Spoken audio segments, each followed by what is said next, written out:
آپ کو خبر دیں اور کراچی والوں کو ہوشیار کریں گے کہ طوفان بپر جوائے آ رہا ہے۔ سمندری طوفان شہر قائد سے ملتان جتنا دور رہ گیا ہے، بدھ یا جمعرات کو ساحلوں سے ٹکرائے گا۔ اسی معاملے پر بات کرنے کے لیے ہمارے ساتھ موجود ہیں انجم وہاب۔ انجم، بتائیے گا، دفعہ 144 نافذ ہو گئی ہے، کس طرح سے آپ یہاں پر دیکھ رہے ہیں ساری صورتحال؟ جی بالکل، یہ وائپر جوائے کا آخری لفظ عوام نے جوائے کو لے لیا اور عوام ساحلوں پر موجود ہے اور سمندرہ کرنے کے لیے پہنچی ہوئی ہے۔ اور آج بھی جو صورتحال ہے سمندر کی، اس کی لہروں میں شدت ہے، بلند لہریں ہیں عام دنوں کے مقابلے میں، معمول سے ہٹ کر یہ لہریں ہیں۔ جون جولائی میں ویسے بھی لہروں میں شدت ہوتی ہے، سمندر میں تیزی ہوتی ہے، لیکن یہ اس سے معمول سے ہٹ کر ہے۔ کلفٹن کا ساحل ویسے بھی اتنا تیز نہیں ہوتا، لیکن ان دنوں میں اس میں کافی تیزی دیکھی جا رہی ہے۔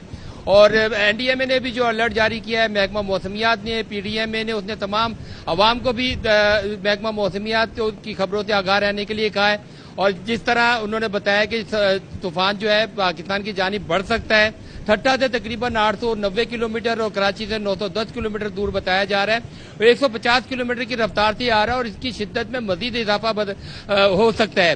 این ڈی ایم اے نے کہا ہے کہ وہ بین الاقوامی ماڈل کے تحت اس طوفان کا باقاعدہ مشاہدہ کر رہے ہیں، دیگر ادارے بھی مشاہدہ کر رہے ہیں، جوائنٹ میری ٹائم انفارمیشن سینٹر بھی اس کا مشاہدہ کر رہے ہیں، ماہی گیروں کو سمندر سے بلایا بھی جا رہا ہے۔ یہ بتائیے گا، سمندری طوفان کا رخ کیا کراچی کی ہی طرف ہے، یا پھر سندھ کے ساحلی علاقوں کی طرف ہے، یا پھر بلوچستان کے ساحلی علاقوں کی جانب؟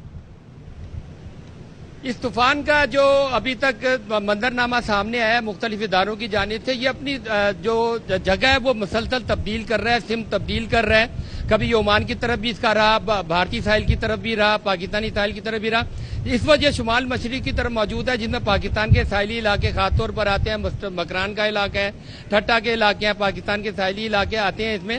لیکن حتمی طور پہ ابھی بھی این ڈی ایم اے کا کہنا ہے کہ وہ کہنا مشکل ہے، سیٹلائٹ کے ذریعے وہ اس طوفان کی شدت کا بھی اور سمت کا بھی اندازہ کرنے کی کوشش کر رہے ہیں، لیکن یہ سمتی تبدیل کر رہا ہے، لیکن اس کی رفتار میں کمی نہیں ہوئی ہے۔ 150 کلومیٹر کی رفتار سے اس کے گرد کا جو اثار ہے تو وہ 150 کلومیٹر کی رفتار سے، اور اس میں سمندری لہریں طوفان کے جہاں پر ہے وہاں تقریباً 25 میٹر تک بلند ہے۔ لیکن انجم، جیسا کہ آپ نے بتایا کہ طوفان اپنی سمت جو ہے وہ تو مستقل تبدیل کر رہا ہے، کیا اس کی شدت کا اندازہ ہو سکا ہے؟ اور اگر خدا نہ خواستہ یہ ٹکراتا ہے کراچی یا سندھ کے ساحلوں سے تو کیا اس کے اثرات ہوں گے؟ اثرات تو بہرحال کوئی بھی طوفان ہو، آندھی ہو، وہ اثرات اس کے اللہ نہ کرے وہ خطرناک ہی ہوتے ہیں۔ طوفان کی شدت جو شروع سے اس کی رفتار بتائی جا رہی تھی 150 کلومیٹر اور ہوا کی رفتار بتائی جا رہی تھی، وہ تو ابھی تک برقرار ہے۔ لیکن بحیرہ عرب میں جو صورتحال بتائی جا رہی ہے کہ طوفان کی وجہ سے صورتحال کافی خراب ہے، کوئی بہتر نہیں ہو سکی ہے، اور بحیرہ عرب میں یہ صورتحال مزید خراب ہوتی چلی جا رہی ہے، شدت میں اضافہ ہوتا چلا جا رہا ہے۔ لیکن ابھی تک جو این ڈی ایم اے اور دیگر سیٹلائٹ کے ذریعے محکمہ موسمیات نے جو الرٹ جاری کیا ہوا ہے وہ 150 کلومیٹر کی رفتار بتائی ہوئی، اور یہ کافی تیز رفتار ہوتے ہیں۔ 150 کلومیٹر آپ تصور کر سکتے ہیں، ٹرین میں جب ہم سفر کرتے ہیں پاکستان میں تو 110 کلومیٹر کی یا 100 کلومیٹر کی رفتار پہ جاتا ہے، ہاتھ بھی اگر ہم باہر نکالیں تو ہاتھ ہمارا اپنے قابو میں نہیں رہتا۔ تو یہ صورتحال ہے کہ طوفان کی شدت تو اپنی جگہ برقرار ہے، ساحلی علاقوں میں ماہی گیروں کو الرٹ کیا گیا ہے، سمندر سے بلا لیا گیا ہے، ماہی گیروں کو بھی الرٹ کر دیا گیا ہے۔ انجم، کراچی میں اور سندھ میں تو اس وقت شدید گرمی ہے، آپ کیونکہ سمندر کے قریب موجود ہیں، کہیے گا یہاں کیا ہوا کیسی ہے اور موسم یہاں پر کیسا ہے؟